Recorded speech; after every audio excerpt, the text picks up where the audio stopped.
In a remote corner of the Appalachian Mountains there was a trail known only to locals as the Hollow Path. It wasn't on any map, and travelers were warned to avoid it, especially after dark. The stories said the trail led to nowhere, or worse, somewhere you'd wish you'd never gone. Zoe and Marcus, two seasoned backpackers, dismissed the warnings as superstition. They'd hiked countless unmarked trails before and considered themselves adventurers, unafraid of folklore. When an old man at the general store warned them again, pointing to the cloudy sky, Marcus smirked. "We'll be fine," he said. The trail began as any other, narrow and overgrown, the air thick with the scent of pine. The deeper they went, the quieter the forest became. No birds chirped, no leaves rustled, only the crunch of their boots on the dirt. It felt wrong, but neither wanted to admit it. As the sun dipped below the horizon, a fog rolled in, thick and cold. They debated turning back, but Zoe insisted they press on. "It's just a trail," she said, "nothing to be scared of." Then they found the stones.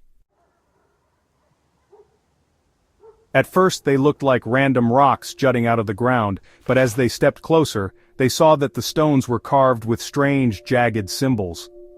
Marcus ran his fingers over one, and Zoe snapped a photo. That's when the first sound came. A distant low moan, like wind through a hollow pipe. But there was no wind. "Let's keep moving," Marcus said, his voice wavering. The trail narrowed further and the fog grew so dense that their flashlights barely pierced it. The moaning sound followed them, growing louder, closer. Then, Zoe spotted something ahead, a figure standing perfectly still in the middle of the path. "Hello?" she called. The figure didn't move.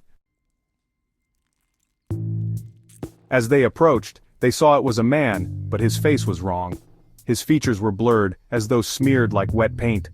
His mouth opened wide, impossibly wide, and the low moan erupted from him, echoing in their ears. Marcus grabbed Zoe's arm, pulling her back, and the man collapsed into a pile of ash, scattering in the fog. "We need to leave," Marcus said, panic overtaking his voice. But the trail behind them was gone. The fog had swallowed it whole, leaving only the path ahead. They pressed on, now running, their breath coming in ragged gasps. The symbols on the stones began to glow faintly, pulsing like a heartbeat. The forest felt alive, the trees twisting and leaning toward them, their gnarled branches clawing at the air. Then they heard it. Whispers. Dozens of voices speaking in a language neither of them could understand. The fog parted briefly, revealing a clearing ahead. In the center of the clearing stood a massive, ancient tree, its trunk hollow and blackened. The glowing stones formed a perfect circle around it. As they stepped into the clearing, the whispers stopped, replaced by silence so heavy it felt like a physical weight. The hollow in the tree began to shift, widening into a dark, gaping void. "We shouldn't be here," Zoe whispered, backing away. Before Marcus could respond, a hand shot out from the void, long, skeletal fingers wrapped in shadow. It grabbed his wrist, dragging him toward the tree. Zoe screamed, grabbing his other hand, pulling with all her strength.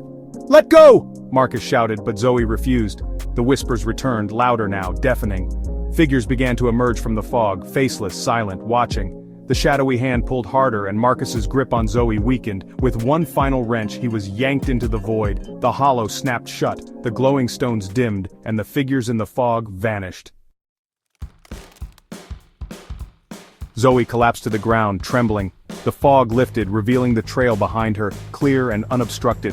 She stumbled back to town at dawn, her mind racing, her hands clutching the camera she'd used earlier. When she finally gathered the courage to check the photos, her heart stopped. In every picture, Marcus wasn't there. Only the faceless man and the glowing stones remained.